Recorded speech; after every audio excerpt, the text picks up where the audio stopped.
You're not actually hungry right now. I know that sounds wild, but if you've eaten in the last 2 hours and you're still reaching for something, your brain isn't asking for food, it's asking for dopamine.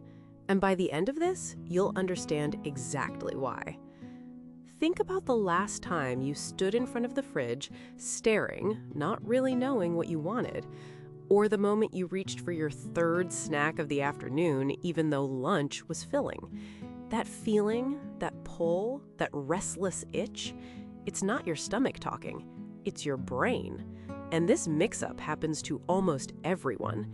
Research from the University of Michigan suggests that emotional eating affects up to 75% of adults at some point. But here's the part nobody actually talks about. Most of that emotional eating isn't caused by sadness or stress. It's caused by nothing, by boredom, by an unstimulated brain desperately looking for a hit of something. Here's what's actually happening in your brain. Every time you do something pleasurable, eating, scrolling, even getting a text, your brain releases dopamine. And dopamine isn't really a feel-good chemical, despite what you've probably heard. It's more of a go-get-it chemical. It drives anticipation and seeking behavior, not satisfaction. So when you're bored, dopamine drops.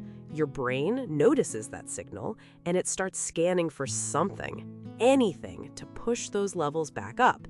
And food is one of the fastest, easiest dopamine triggers we have access to. A 2017 study published in the journal Neuron found that sugar triggers a dopamine response in the brain's reward system that's structurally similar to how certain drugs work. Not identical, but similar enough that the same seeking behavior shows up. Your brain learns bored equals go eat, and it learns this fast. Within just a few weeks of repeated boredom eating, that connection hardens into a habit loop. Real hunger comes on gradually. It builds over a few hours, and it responds to almost any food. Boredom hunger is completely different. It appears suddenly.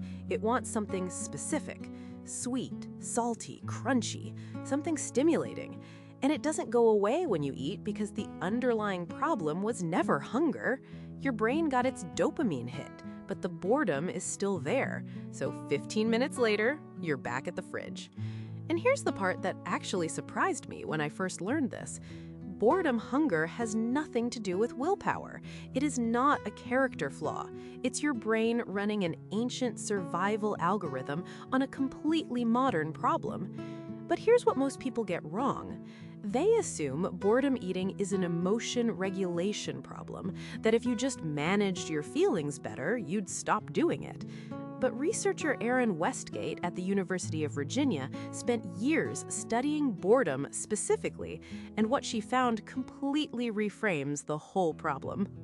Westgate's work shows that boredom isn't really an emotion, it's a signal that your brain isn't meaningfully engaged with what it's doing. And when that signal fires, your brain doesn't want comfort, it wants stimulation. This changes everything. If boredom eating were about comfort, then relaxing would fix it. A warm bath, some quiet time, deep breathing. But for a lot of people, those things actually make it worse, because relaxation is even less stimulating than boredom. There are 3 myths that almost all conventional advice gets completely backwards. Myth 1, drink water and wait. That treats boredom hunger like real hunger and completely misses what's actually happening. Myth 2, mindfulness alone will fix it. Mindfulness is powerful, but in the middle of a dopamine craving, awareness often isn't enough to stop the loop by itself. Myth 3, you just need more willpower. But studies suggest that actively trying to suppress a craving actually increases it, a phenomenon researchers call ironic process theory. A 2013 study by researchers at Harvard found that thought suppression, specifically trying not to think about food, increased food-related thoughts by over 40% in participants who were already under stress. Your brain is not a rule follower, it's a pattern follower. And the pattern of don't think about it is one your brain will break every single time. So the harder you try to push the craving away, the louder it gets. That's not you failing. That's just your brain doing what brains do. The solution isn't resistance, it's redirection. So what do you actually do about this? 3 things that work with your brain's dopamine system instead of fighting against it.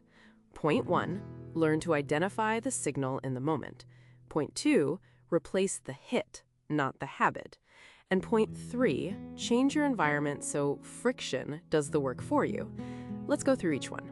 For step 1, before you eat outside of a planned meal, pause for 60 seconds and ask yourself one question. Would I eat plain rice or plain oatmeal right now? If the answer is no, you're probably not physically hungry. That single question creates just enough of a gap for your prefrontal cortex to catch up with your craving. It's not magic, but it works because it introduces awareness without demanding willpower. For step 2, instead of fighting the craving, redirect it to something that genuinely engages the brain. Not something passive like sitting in front of the TV. Low engagement usually makes boredom worse, not better. Something that requires just a little mental effort, a short walk, a puzzle, a voice note to a friend, even a weird internet rabbit hole. The stimulus doesn't have to be healthy, it just has to be real. For step 3, a 2012 study from the Cornell Food and Brand Lab found that people eat 23% more snacks when food is stored in visible, easy-to-reach places. Moving snacks to harder-to-access spots in your kitchen won't fix the dopamine loop on its own, but it adds friction. And friction gives your brain just enough time to catch up with itself before you've already eaten half a bag of something. Put all 3 together, and you get a loop you can actually interrupt. Boredom hits. You pause 60 seconds. You name what's happening. I'm not hungry, I'm bored. You redirect to something genuinely engaging, and over time, your brain starts to rewire that response. The new loop becomes the habit, not because you forced it, but because you gave your brain a better option. At the start, I told you that you probably weren't actually hungry, and now you know why. Your brain evolved for scarcity, but you live in abundance. Boredom triggers a seeking signal. The seeking signal points to the nearest dopamine source, and the nearest dopamine source is almost always food. That's not a failure. That's a very old brain trying its best in a very new world.